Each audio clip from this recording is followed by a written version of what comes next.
తిరుమల శ్రీవారిని తెలంగాణ ఎమ్మెల్యే విద్యావేత్త మల్లారెడ్డి కుటుంబ సమేతంగా దర్శించుకుని మొక్కులు చెల్లించుకున్నారు. శ్రీవారి సేవలో పాల్గొన్న అనంతరం ఆయన మీడియాతో ఆసక్తికర విషయాలను పంచుకున్నారు.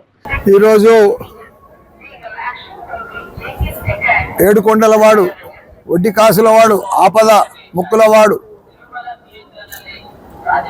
ఈరోజు మా వెంకటేశ్వర స్వామిని అందరం కూడా మా కుటుంబం, మా కొడుకులు, కోడళ్ళు, మన్మలు, మన్మరాళ్ళు అందరం కూడా దర్శనం చేసుకున్నాం. ఈరోజు మాకు గొప్ప విశేషమైన రోజు.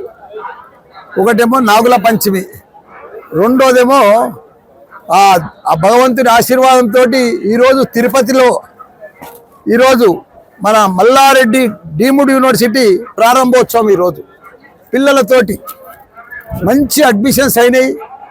ఆ భగవంతుని దయతోటి లాస్ట్ ఇయర్ వచ్చి నా బర్త్డే అని మొక్కితే మంచి ల్యాండ్, బిల్డింగ్లు అన్నీ కూడా భగవంతుడు ఆశీర్వాదంతో ఇప్పించిండు. ఈరోజు పెద్ద ఎత్తున తిరుపతిలో ఒక డీమ్డ్ యూనివర్సిటీ ప్రారంభించిన ఈరోజు పిల్లలతోటి, టీచర్లతోటి ప్రారంభోత్సవం. ఈరోజే అడ్మిషన్స్ కూడా అయిపోయినాయి.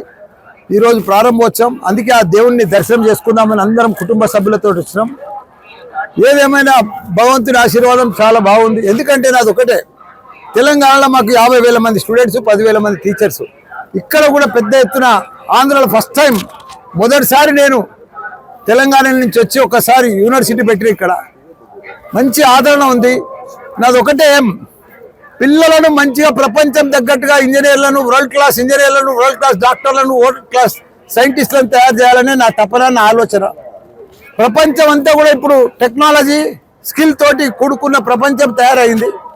దాన్ని తగ్గట్టుగా మన ఇక్కడ ఆంధ్రలో కూడా మన తెలుగు బిడ్డలను ప్రతి ఒక్కరిని కూడా ఏఐ మాదిరిగా ఏఐ స్టూడెంట్ తయారు చేయాలి. నైపుణ్యంతో, స్కిల్ తోటి, టెక్నాలజీ తోటి మంచి ఇంజనీర్ తయారు చేయాలనే తపనతోటి, ఆలోచనతోటి, ఆ భగవంతుడి ఆశీర్వాదంతో పెద్ద ఎత్తున ఇక్కడ ప్రారంభించడానికి చాలా సంతోషంగా ఉన్నది. అందరికి కూడా ధన్యవాదాలు. తిరుపతిలో కొత్తగా ప్రారంభించిన మల్లారెడ్డి డీమ్డ్ యూనివర్సిటీకి కేంద్రం అనుమతి లభించటం, అడ్మిషన్లు కూడా ఘనంగా పూర్తి కావటంతో ఏడుకొండలవాడికి కృతజ్ఞతలు తెలిపేందుకే తిరుమలకు వచ్చానని తెలిపారు.